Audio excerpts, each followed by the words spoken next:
Bonjour Mathieu, ravi de te retrouver ici. Après quelques déboires techniques, hein, on ne sait pas trop d'où ça vient, si c'est moi, si c'est l'ordi, si c'est la plateforme, voilà. En espérant qu'on va pas être coupé en cours de route. Du coup, on va rentrer dans le dur. T'es quand même un petit peu connu sur la place lyonnaise, mais pour les gens qui sont pas à Lyon, si tu peux dire un peu d'où tu nous parles, qui tu es. Ok, super. Eh ben, écoutez, donc Mathieu Calita, effectivement lyonnais. Je suis né à l'Hôtel-Dieu pour ceux qui connaissent à Lyon. J'ai fait une grande partie de ma jeunesse jusqu'à mes 20 ans à peu près à Lyon. Je suis allé après ensuite en école d'ingénieur aux mines de Nancy. Après voilà, j'ai fait un début de carrière à Paris, puis rapidement je suis quand même revenu aux sources à Lyon exactement en 2017. Depuis lors et même un petit peu avant, moi j'interviens dans le domaine de la santé, plus précisément dans le domaine des dispositifs médicaux où j'accompagne mes clients avec du médical dans leur performance opérationnelle. L'idée, c'est vraiment de les aider à concevoir leurs produits, de les mettre sur le marché, former leurs équipes à la gestion de projet, aux normes qui sont applicables. Donc l'objectif est vraiment de pouvoir mettre sur le marché le plus rapidement possible leurs dispositifs médicaux tout en respectant les normes en vigueur et surtout, le plus important, la sécurité du patient. Voilà. Moi, je m'intéresse vraiment à ça, à la manière de faire les choses, de concevoir des produits, qui respectent une certaine traçabilité, et puis en même temps, voilà, que les bons outils soient disponibles pour pouvoir, réaliser tout ça. J'ai une deuxième passion en parallèle qui est la politique, et à ce titre-là, je suis à Tassin-et-Millioune et je suis engagé dans ma commune et en tant que élu, élu au conseil municipal, et plus précisément, j'ai la délégation du numérique. Un peu en lien avec ce que je fais au niveau des dispositifs médicaux qui sont connectés. L'idée là, c'est voilà vraiment aider la mairie à être plus efficace, avoir les bons outils pour les bonnes personnes, les bons logiciels, et puis pour le citoyen d'avoir des plateformes qui permettent de simplifier les relations et les démarches entre la mairie. Alors la performance en politique, ça c'est un sujet qui va intéresser pas mal de monde. Alors ça dépend si c'est de la performance pour se faire élire ou si c'est pour nous les citoyens. Alors certains sont très performants, hein, pour se faire élire, moins après. Quand on préparait le podcast, tu me remontais, alors j'allais dire une anecdote, mais c'est un peu plus qu'une anecdote justement en termes de performance où tous au moment du Covid, on a été confrontés à des choses auxquelles on n'était pas habitué, pas préparé, et ça a été l'occasion, pour toi de mettre en place des choses, qui ont encore leur utilité aujourd'hui. Est-ce que tu peux nous en parler un petit peu? Ouais, ouais, clairement. Ah bah le Covid, pour toute personne, je pense, qui travaille dans le numérique, ça a été quand même un sacré levier. Et la politique n'a pas échappé à cela. En fait, pour te faire une petite anecdote, Tassin, c'est environ 250 personnes qui travaillent dans la mairie en tant que fonctionnaire, en tant qu'agent. Et sur ces 250 personnes-là, il y avait 10 PC portables. Donc voilà, 10 PC portables pour faire travailler en confinement un petit peu compliqué. En fait, ça illustrait le fait que un service public se fait évidemment sur le terrain et donc le télétravail n'existait tout simplement pas, en fait. Et du jour au lendemain, il a fallu le mettre en place. Au début, c'était un peu, on bricolait, hein, clairement, c'était comment on arrivait à se connecter à son PC fixe qui est dans son bureau depuis son PC perso, on va dire, pour travailler dessus. Et puis rapidement, on a réussi à mettre en place quand même des ordinateurs portables. Alors il y avait une petite pénurie au début, mais on s'en est sorti.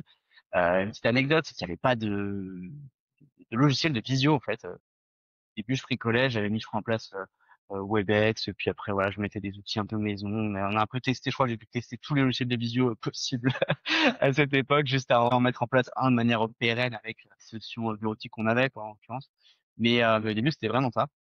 On n'avait pas de salle de visio évidemment, donc on a appris aussi à faire ça, à travailler vraiment en digital quoi, et des personnes qui étaient sur place, des personnes qui étaient à distance. On a fait des conseils municipaux en visio, par Saint-Procas. Voilà, ça a été vraiment un grand apprentissage, mais c'était aussi l'occasion de revoir, et pour moi c'était vraiment un bon moment parce que ça a été l'occasion de revoir nos méthodes aussi, comment on travaille, l'outil étant un prétexte pour améliorer sa manière de travailler. C'est d'ailleurs une erreur qu'on fait souvent, je trouve, quand on veut mettre en place des logiciels, on se dit voilà, ça va gagner du temps, etc. Mais c'est pas vraiment ça le sujet. Le sujet, c'est de se dire, OK, on a cet outil-là qui va nous permettre de faire, voilà, je sais pas, par exemple, traiter des puces de carte d'identité dans la journée, ou qui va nous permettre de mieux anticiper les différents rendez-vous qu'on a avec les citoyens. Le sujet, c'est pas tant l'outil, ce qu'il va nous apporter, mais c'est comment on va travailler avec. Et souvent, parfois s'adapter à l'outil, mais c'est pas tellement ça qu'il faudrait faire pour moi. C'est vraiment revoir la méthode globale de travail et se dire: «OK, c'est quoi, qu'est-ce qu'on veut apporter?» dans l'occurrence aux citoyens. Est-ce qu'on veut qu'il ait, ses papiers plus tôt, qu'il ait, des rappels plus fréquents pour, payer sa cantine parce qu'on a des problèmes de paiement ou voilà, ce genre de choses? Et en face, comment on va travailler? Quels outils on va mettre pour travailler, mieux? Souvent, on a tendance à se dire à garder la même méthode et à vouloir mettre l'outil dessus. Souvent l'outil, c'est plutôt ce qui arrive à la fin et c'est, revenir un peu, enfin même beaucoup aux besoins. Qu'est-ce qu'on veut faire? Pourquoi on veut le faire? Et après, l'outil, je dirais, c'est la partie facile, en fait, hein. Il y a des gens, c'est leur métier, ils savent faire ça. Souvent, je compare un peu à les architectes, hein, qui va comprendre le besoin. Est-ce qu'on a des enfants? Est-ce qu'on en veut d'autres? Est-ce qu'on veut une chambre invitée, un barbecue, et cetera? Tant qu'on n'a pas fait ce travail-là, on va pas se lancer dans la construction de la maison, quoi, hein, et c'est un peu pareil, et tu avais mis, si je me souviens bien, tu me diras, peut-être je me trompe, aussi une plateforme pour les habitants, les citoyens, c'est ça, hein? Pendant cette Ouais. période-là? Ouais, c'était clairement alors ça a été même un sujet fil rouge, c'était clairement le gros projet, on va dire, de mon mandat. Dans le sens où j'ai eu beaucoup de projets un peu internes. Là, on parlait de logiciel de visio, de salle de visio, ça reste interne. Je veux dire, le citoyen, il voit pas ça. Par contre, là, ce qu'il va voir, c'est ce qu'on a mis en place, dans quelques années, c'est le portail citoyen. En fait, on a centralisé vraiment toutes les démarches possibles avec, la ville de Tassin, sur un seul et même espace. C'est-à-dire que la personne se connecte à son compte, peut préenregistrer, par exemple, je sais pas, sa carte d'identité, peut-être, voilà, des relevés de CAT si besoin, des avis d'imposition quand il y aura besoin, d'avoir déjà des papiers qui sont déjà qui fournit qu'une fois, en fait, c'est vraiment le principe. Mmh. Fournit qu'une fois dans son espace. Alors évidemment, parfois, il faut le mettre un peu à jour, mais il fournit qu'une fois et après, il va pouvoir faire toutes les démarches possibles et imaginables avec la ville et sélectionner, ses justificatifs quand il y en a besoin. Il y a besoin pour, je sais pas, demander une aide pour ses enfants. On a des chèques famille, par exemple, donc ça peut être applicable pour son enfant à la crèche, à la cantine, au périscolaire. Donc c'est très ciblé quand même famille, mais il y a aussi des choses plus orientées peut-être entrepreneurs ou voirie. Par exemple, si on veut, je sais pas, faire un événement sur l'espace public, bah, il y a une démarche qui est dédiée. Si on veut faire une buvette pour un événement, réserver un équipement sportif, voilà. Il y en a beaucoup. Et le plus dur dans ce projet, en fait, au fond, ça n'a pas été de d'avoir le logiciel et de, entre guillemets, le coder ou le programmer. Enfin, déjà, il y a des plateformes qui sont déjà un peu préfaites, c'est plus de la programmation dans le sens où voilà, il faut paramétrer ce qu'on veut, ce qu'on demande aux citoyens, machin, ça. Le plus dur dans ce projet, ça a pas été de faire ça a été vraiment d'accompagner tous les agents, je parlais de 250 agents tout à l'heure, dans cette transition-là, dans le fait d'utiliser en fait cet outil, ce qu'on appelle le back office, qui est derrière la vitrine, on va dire, Mmh, mmh, mmh mh. pour pouvoir utiliser et répondre aux demandes des gens. Voilà, je sais pas, par exemple, je veux faire mon déménagement demain et j'ai besoin d'un petit espace devant chez moi qui est sur la voirie. Bon, bah voilà, j'ai des trucs à remplir. Avant, il fallait télécharger alors, c'était déjà un peu numérisé quand même, hein. Il fallait télécharger un formulaire, le remplir potentiellement à la main parce qu'il fallait le signer, derrière le renvoyer par mail. On n'était pas forcément sûr d'avoir le bon mail. Enfin voilà, il y avait toujours des petits trucs comme ça. Et le fait d'avoir tout ça fait qu'on évite déjà les oublis justificatifs et il y a de la traçabilité pour nous en mairie et pour les citoyens aussi. Il y a des flux évidemment, on peut savoir où ça en est. Enfin, voilà. C'est vraiment hyper robuste. Mais voilà, il a fallu accompagner, former, puis encore aujourd'hui, voilà, essayer de réajuster certaines choses dans les procédures qu'on a. Et on s'est vite rendu compte qu'il fallait pas juste calquer ce qu'il y avait avant, il fallait forcément que l'adapter, forcément enlever des choses. Si, on doit appliquer des réglementations, hein, notamment la RGPD, donc ça nous oblige aussi à regarder, ce qu'on demande aux citoyens. Est-ce qu'il y a vraiment besoin de demander, je sais pas, un avis d'imposition si on veut juste réserver, la place de parking devant chez soi? Enfin voilà, c'était pas le cas, je sais pas que c'est le cas, mais il y a parfois on demande beaucoup de détails qui sont pas forcément, utiles pour la procédure. Donc c'est l'occasion aussi, je dirais, il y a, si je comprends bien, tu me diras, il y a 2 choses, ça veut dire un travail sur l'organisation, les processus, Non, et ça c'est ça va changer la manière de travailler, pour les agents municipaux, quoi. C'est ouais. pas juste je mets en place un outil, il y a une transformation, c'est-à-dire qu'on travaille, du coup, on travaille plus de la même manière, il y a peut-être des choses qui vont aller plus vite. Il y a peut-être des raccourcis, ça va changer les habitudes, voilà, ou des choses que les gens faisaient qui vont plus faire. Ouais, c'est ça. Et un des sujets derrière tout ça, c'est que je sais pas si les gens sont familiers un petit peu des rôles et responsabilités des différents élus, maires, etc. C'était un peu nébuleux pour moi au début. En gros, il y a le maire qui est vraiment le patron de l'administration, quoi. T'as 5, peut-être 250 agents, c'est vraiment une PME avec un budget autour de 30 millions d'euros par an. Donc voilà, on est vraiment sur une grosse PME. Et derrière, lui, il est à la fois chef de cette administration, mais aussi des élus qui sont avec lui. On est 35 élus en tout. On a une majorité de 27, enfin 26 aujourd'hui.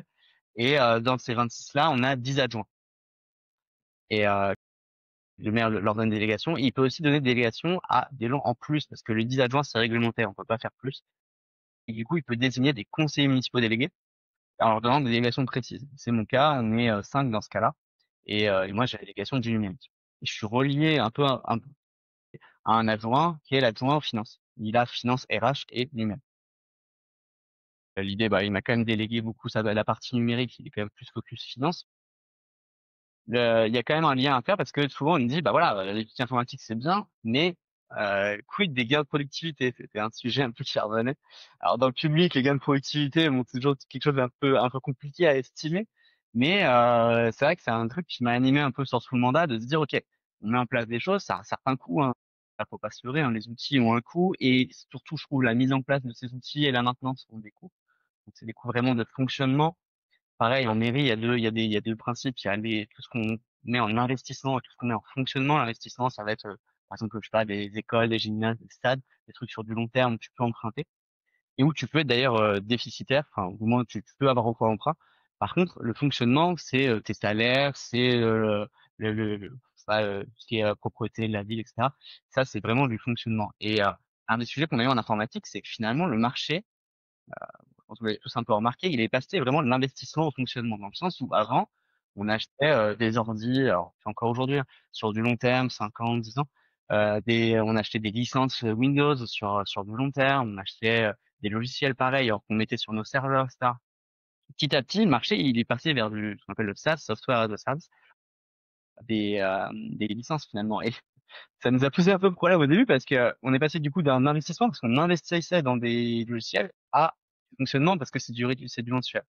Alors après, on peut toujours voilà les acheter sur plusieurs années, s'engager sur plusieurs années, ce qui fait que c'est un peu de l'investissement, mais il y a eu quand même ce petit jeu qui fait que c'était pas si simple du coup de se transformer d'un point de vue numérique parce que bah on était un petit peu voilà forcément contraint budgétairement, c'est normal. Par la comptabilité. Ouais, voilà. Donc il y avait ce sujet-là. Et du coup, ce qui faisait aussi qu'on était un petit peu réticent à parfois moderniser notre infrastructure. On avait beaucoup de logiciels sur nos serveurs, des serveurs qui étaient assez durs finalement, avec des logiciels qui étaient eux-mêmes aussi assez vieux, mais le coût du changement bah, était un peu énorme. C'est là où c'est intéressant d'ailleurs d'avoir des abonnements parce que bah, le logiciel c'est un jour en fonction. Donc voilà, il y a tous ces petits trucs-là euh, qui font que finalement, ouais, voilà, on a quand même une notion un peu de productivité qu'il faut évaluer. J'ai toujours essayé de chercher des métriques. Alors, pour moi, une des meilleures métriques pour un service C'est public, c'est c'est le bien, nombre de tu fais les personnes. questions que tu réponds aux questions que j'allais poser. Ouais, non, parce que j'ai pas répondu à ta question. Désolé. Non, non, c'est bien. Et justement, j'allais te demander s'il y avait des choses qui étaient mesurables ou, alors palpables probablement. Il y a des choses qu'on peut voir. Maintenant, mettre un chiffre dessus, c'est pas toujours facile, ouais. Ouais, on n'y arrive pas sur tous.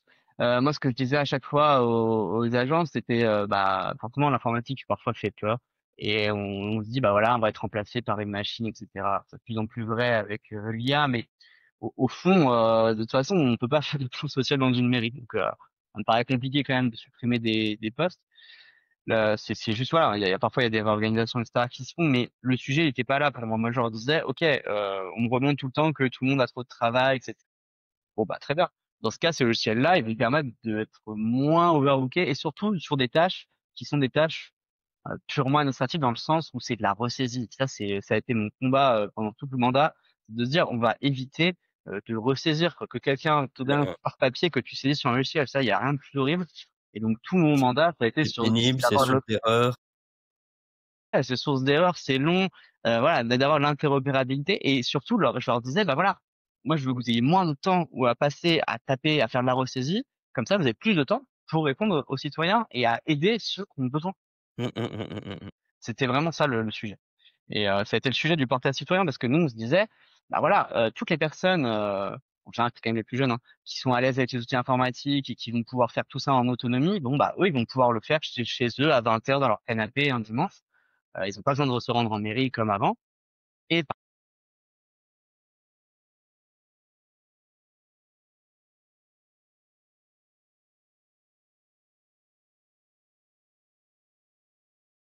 Ouais, mmh mh.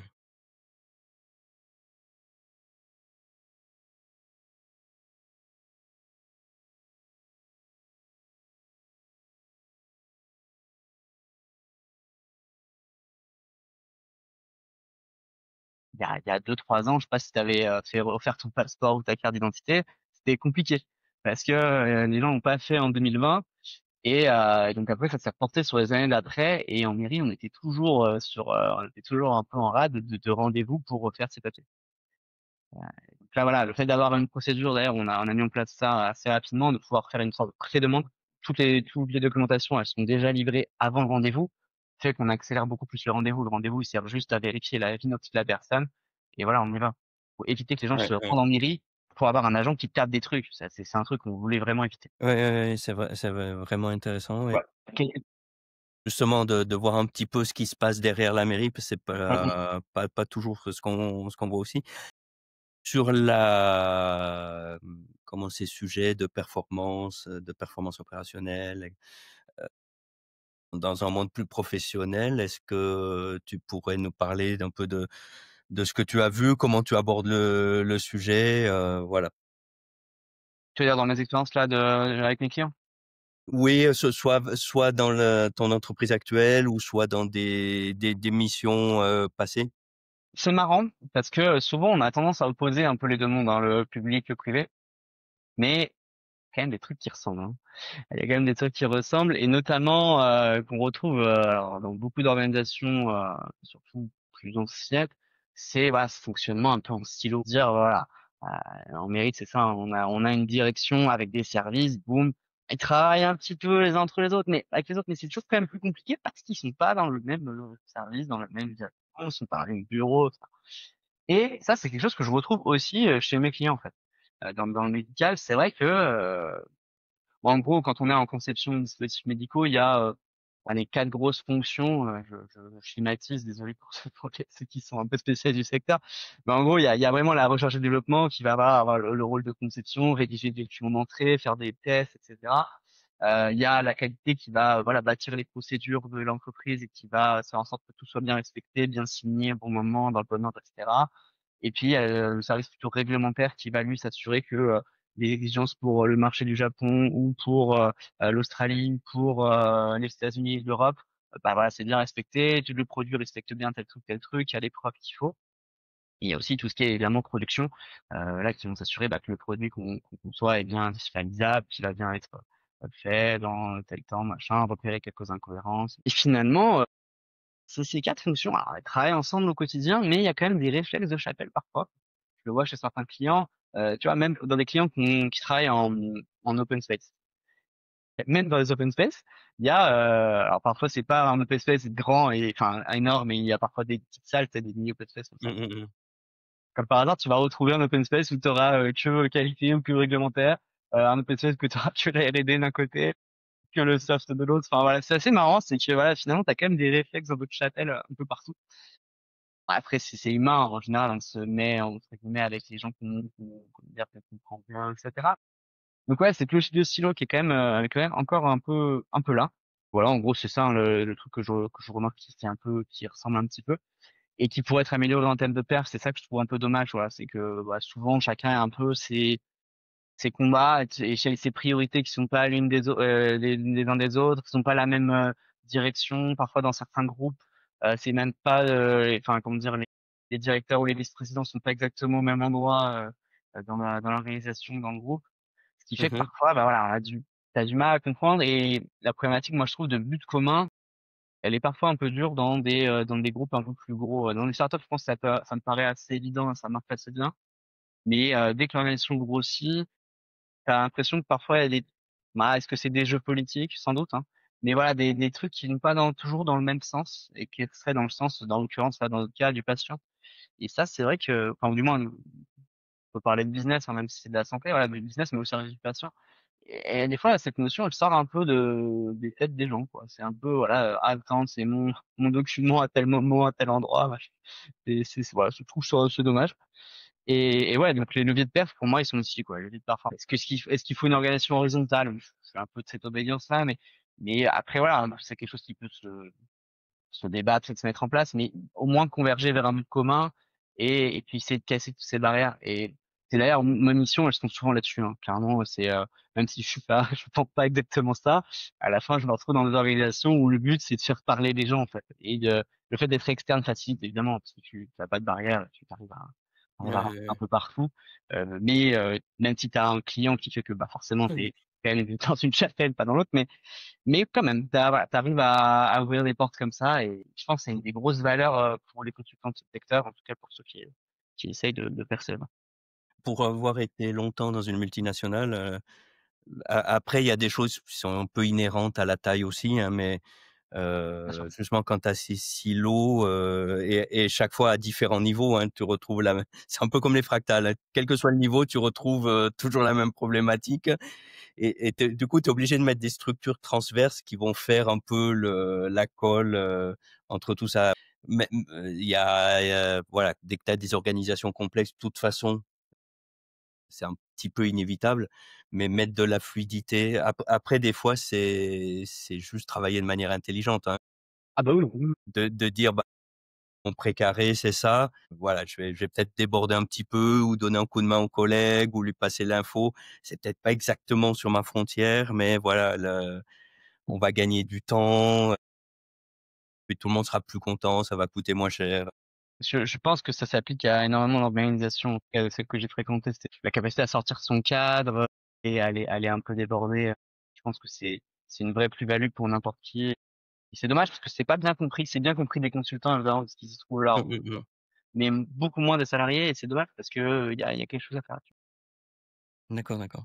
Donc pour toi, tu la un des premiers leviers, en tout cas ce qui te vient à l'esprit là, c'est, je sais pas si c'est le terme, mais mettre de la fluidité, que les gens se parlent.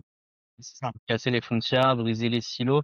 C'est marrant parce que je me souviens de quand j'ai commencé à pas si jeune, mais tu vois, il y a 10 ans, les premières missions que je faisais, on parlait déjà de ça, des silos d'un côté et voilà, il y avait la grosse mode, ça allait encore un peu, mais on parlait beaucoup, voilà, de l'agilité, de Scrum, Mmh, tout mmh, ça, mmh mh. machin. Et c'était ça l'objectif clairement, hein, Ouais, ouais. de péter ça. Ah bon, ça marche plus ou moins bien parce que souvent ça se fait dans un projet, mais tu as quand même une organisation dessus qui fait quoi, c'est parfois difficile. Mais ouais, on en reste un peu sur ces principes-là et moi je suis clairement aligné avec ça. Mais voilà, la mise en place. Dans l'agilité, tu as ce qu'on appelle les PI planning. Alors là, on va parler aux spécialistes, hein, aux initiés uniquement, hein. Effectivement, alors ça se fait de différentes manières. On va mettre, les gens de l'informatique, les gens du métier, la hiérarchie, on va mettre, une centaine de personnes, plus ou moins dans la même pièce ou en tout cas dans le même bâtiment, pendant 3 jours et effectivement le fait d'être, ensemble, il y a tout un tas de discussions informelles qui font que les sujets se règlent, là comme ça et «Ah mais appelle un tel de ma part, lui il va savoir te régler ça, machin», alors que sur une réunion formelle, on n'y arriverait même pas, quoi. C'est clair. C'est hyper important et c'est vrai que c'est souvent mal compris ces événements un peu corporate, etc. Tu vois, c'est souvent pas toujours très bien vu. Ça fait un peu voilà gros marketing, c'est un gros événement de com machin, mais c'est clair que c'est utile pour ça, hein. Moi je parle beaucoup de réseau, j'essaie de mettre en lien des gens, etc. D'ailleurs, bah, c'est un peu comme Mmh, ça que mmh je me mh. suis rencontré et en fait finalement le réseau il se travaille aussi enfin dans n'importe quelle structure en interne. Et ça c'est un truc C'est hyper la puissant. puissance de la machine à café, ça. Ah mais clair, mais enfin moi c'est ouais, ouais, c'est un de mes mantras et d'ailleurs ça me fait penser à une anecdote. Quand j'étais en stage, je travaillais avec des gens dans d'autres pays, tu vois? J'avais, Mmh mh. qui étaient au Mexique pour faire des tests, j'avais je crois des gens en Hongrie aussi qui travaillaient avec moi sur un autre sujet et cetera. C'est toujours un petit peu compliqué au début, tu sais, échanger des mails en plus, bon j'étais pas hyper fort en anglais je crois. Donc on galérait toujours sur les calls, sur les échanges machin. À l'époque, il y avait pas les visios en plus, je crois que c'était que en en audio. Et à partir du moment où je les ai vus, je sais pas, je crois qu'ils étaient venus sur site, etc. Et ben ça a été tout de suite, mais beaucoup plus fluide. Genre, Ouais, ouais. le simple fait alors les avoir vus, mais il y avait quand même eu un truc, c'est qu'on était allé boire une bière, on était allé dîner, je sais pas. Mais rien que le fait d'avoir créé ce moment informel fait que tout de suite le travail est beaucoup plus simple, quoi. Tu te dis, waouh, le temps gagné avec juste une rencontre, quoi. C'est un truc de fou. Oui, alors là, je plus sois, ce que ce que tu dis. Sur un projet, j'arrivais pas à avancer, avec certaines personnes et puis, on a pris l'avion, ils étaient à Toulouse et on a été passer une journée à Toulouse et chacun explique, son activité à l'autre et puis à midi, on va à la cantine, on parle des vacances, des enfants et cetera. Après, quand j'avais besoin de quelque chose, dans la demi-heure, je le recevais. Alors qu'avant, ils voulaient même pas me le donner. Et en fait, on s'était effectivement le seul truc, alors effectivement, ça a coûté un billet d'avion, mais derrière, ça a été, ben, on se connaît, je t'ai bien identifié, tu pas quelqu'un à risque pour moi, tu vas pas marcher sur mes plates-bandes et cetera et bah, on est devenus potes et à partir de là, des c'est un copain, s'il a besoin de ça, je le fais parce que c'est un copain. Le téléphone est aussi beaucoup moins lourd. Enfin ouais, c'est on sous-estime trop l'importance de ce truc-là. Mais moi le premier, hein, c'est vrai que je suis assez fan de tout ce qui est remote, visio, etc. Mais et c'est vrai que ouais, créer au moins une fois, je pense, ou ben, d'une manière un peu rituelle, mais une première fois, je pense que déjà ça simplifie vraiment. Ouais, ouais, ouais, ouais, ouais et je plaisantais avec la machine à café, mais ouais, c'est même quelque chose qui est documenté en sociologie et je l'ai vu plein de fois. On se croise, à un moment, il y en a 2 et c'était exactement ça, c'est: «Ah bah tiens, sur tel sujet, là, je galère, j'arrive pas à m'en sortir» et puis il y a la personne qui est à côté, dit: «Ah mais si, untel, lui, sait faire ça, va le voir» Mais oui, c'est et ça. et si et c'est des gens qui sont pas dans les mêmes équipes, donc ils se seraient pas parlé autrement. Ouais, à la cantine aussi, ça marche très bien. Et c'est pour ça que moi je suis fan de toutes ces organisations un peu ouvertes, type open space, etc. Alors ça fera peut-être râler les agents qui vont m'écouter, mais parce que LMDM pour le coup c'est pas du tout des open space. Mais On euh, va voir dans les commentaires si tu es écouté en mairie, hein. mais moi je suis fan de ça, hein, clairement.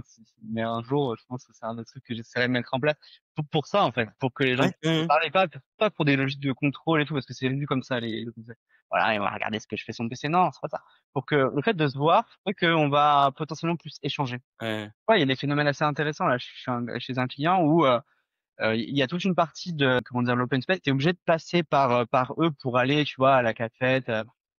Et donc du coup, forcément, tu croises toute une partie de la boîte. Par contre, t'as une partie qui est après la cafette. Et du coup, bah eux, tu passes pas naturellement vers eux. Tu te dis, attends mince, lui il était là, machin. Et du coup, bah c'est dommage parce que ça te brise certaines interactions qui pourraient être hyper intéressantes. Hein, de dire, je sais pas, bonjour ou de parler d'un petit truc. Mais là, tu l'as pas parce que bah c'est des coins où tu vas moins naturellement. Enfin, du moins, tu vas pas naturellement pour prendre ton café.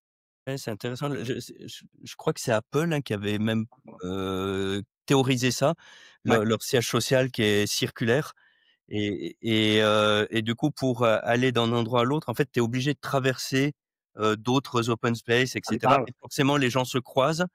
Alors que sinon, bah, tu es dans ton bureau, dans ton couloir, tu vas jamais là, tu vas croiser des gens que par ton travail, tu aurais jamais croisés et du coup, il y a des choses un peu, ça fait tu organises la sérendipité pour parler anglais, Et hein. pas exactement. Et je crois que, si je dis pas de conneries, j'ai lu la biographie de Steve Jobs il y a pas longtemps et il mettait exactement en place ça aussi.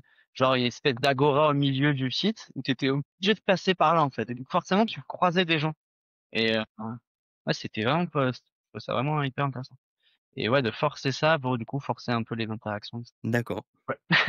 Non, non, mais c'est très intéressant puis des choses informelles comme ça, qui finalement, c'était, ça y est, il y a son nom qui m'échappe, celui qui a inventé la carte à puce, qui était un Français. Il avait écrit un livre, c'était Théorie du bordel ambiant.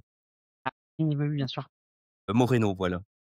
Alors c'est un vieux livre qu'on peut trouver d'occasion, hein, le et en gros, c'était ça, c'est, enfin, si c'est trop ordonné, enfin, alors surtout quand tu as besoin de créativité, sortir un peu des nouvelles choses, il faut que ça se culbute, que ça se mélange et cetera et c'est là que dit: «Ah, tu fais la connexion de 2 choses qui ont rien à voir» Mais clair.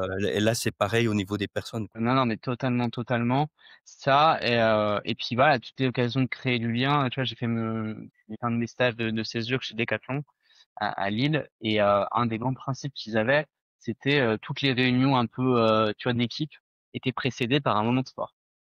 Ça pouvait être tout bête, Plutôt boxe, genre plutôt vélo? ballon, du volley. J'ai découvert des trucs. J'ai fait du hockey sur glace, par exemple, tu vois, du bubble foot avec la bulle et tout, des trucs comme ça. Il y a toujours un moment de sport en équipe. Enfin, ou en équipe, oui, si, en équipe, en tout cas avec tout le monde. Et même on a fait mettre du wakeboard. Enfin bref, il y a toujours un truc qui fait que tu fais le petit moment sportif et après tu discutes.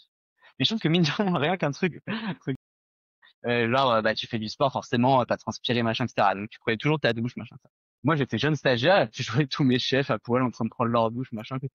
Il va en mode repeat, tu vois. Je dis putain mais ça compte vachement de Ça la. bannit la hiérarchie, là.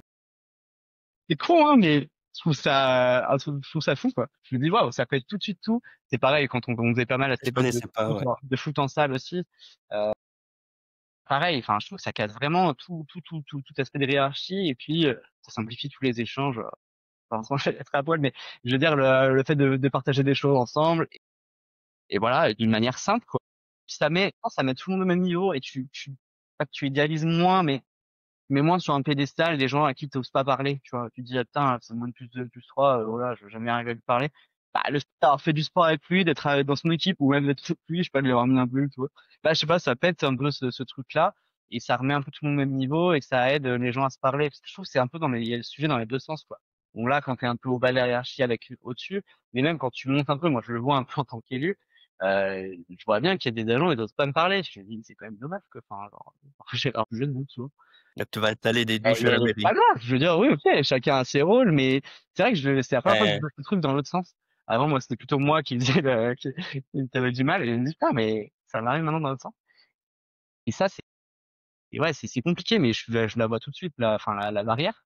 Mmh, mmh, mmh, mmh. Et le fait de briser la classe, moi, j'ai toujours du mal d'ailleurs avec ça aussi. Ouais, c'est un des trucs qu'il faut essayer de faire dans toutes les organisations, que des gens qui arrivent à briser les glaces. C'est-à-dire qu'un, je pense, un des meilleurs moyens, et c'est pour ça que je suis hyper investi dans les réseaux, c'est, tu vois, en connectant deux personnes entre elles, bam, tu vas tout de suite briser la glace entre les deux parce que tu vas les connecter. Tu vas dire, bah, tiens, lui et lui, ah, mais je crois qu'on pourrait vous connaître bien parce que vous êtes dans le même domaine ou parce que tel truc. Boum, ça fait un petit sujet de conversation, la glace est brisée, ça part. Et ça, je pense, ouais, je me demande s'il n'y aurait pas des rôles dédiés à ça présents dans les entreprises pour favoriser ce lien, quoi, dans tous les sens. Parce que même les top managers, ils ont besoin de feedback du terrain et ils ont du mal à l'obtenir parce que bah il y a des gens qui osent pas, tu vois. Et c'est dommage. Écoute, c'était vraiment super intéressant. Je te remercie de nous avoir consacré ce temps et puis c'est pas courant. Alors déjà, moi, dans mon entourage, j'ai pas tellement de personnes, avec un rôle politique. Ouais. Donc bon, voilà, je suis plus dans le milieu des entreprises, entrepreneuriat. Mais je trouvais très intéressant de faire le lien et de voir que finalement, il y a plus de similitudes, qu'on le pense, quoi. Alors c'est clair. Euh, Surtout au niveau local, où il y a un petit peu moins tous ces jeux politiques qu'on voit à la télé. Alors on en a aussi évidemment, mais il y a quand même tout un travail qui est proche d'une PME en fait, hein, clairement, hein. Sur une administration publique, C'est plus opérationnel, quoi. ouais, C'est, clairement. Si on est heu, vraiment sur du on n'est pas concret. au parlement où c'est de la vitrine ou là, enfin, s'il faut faire comment gérer la cantine ou des cartes d'identité, ça marche ou ça marche pas, quoi. Ouais, c'est clair. Je le vois un peu comme une grosse asso, moi, en vrai, la mairie, hein. Elle aime pas que je dise ça, mais moi, c'est vraiment, au début, je me suis engagé parce que c'est mon loisir. Moi, j'ai toujours le message, je sais pas, ça m'a toujours intéressé, même si c'est des trucs qui paraissent chiants pour les trois quarts des gens. Je sais pas, moi, ça m'a toujours un peu intéressé. Et voilà, moi, j'ai pris plaisir parce que c'est voilà, la chose m'intéresse, l'engagement m'intéresse. Alors, pas tous les sujets. J'ai fait un post aujourd'hui sur LinkedIn en disant justement qu'au conseil municipal, il y avait souvent des sujets qui servaient à rien. Mais il y a des sujets quand même un peu de voilà de lien avec les associations, tout ce qui est lié à la voirie, tout ce qui est lié un petit peu au social aussi, comme on aide des gens. C'est du concret et c'est enfin moi je trouve ça m'intéresse parce que c'est on a un rôle qui est direct, quoi. Donc ça c'est super chouette et on voit tout de suite ses réalisations. Tu vois, par Ouais, exemple, là on est en train de construire une nouvelle école. C'est clair qu'on l'a imaginé il y a 6 ans. Là on voit le truc qui commence à se monter. C'est quand même super enrichissant, super beau. Enfin ouais, moi, j'adore ce genre. OK, OK. Ben, en tout cas, merci beaucoup encore une fois. Merci pour À toi, Marc. pour ton temps et c'était vraiment intéressant. Tant mieux. À très Bah, bientôt. Au à revoir. plus, merci beaucoup.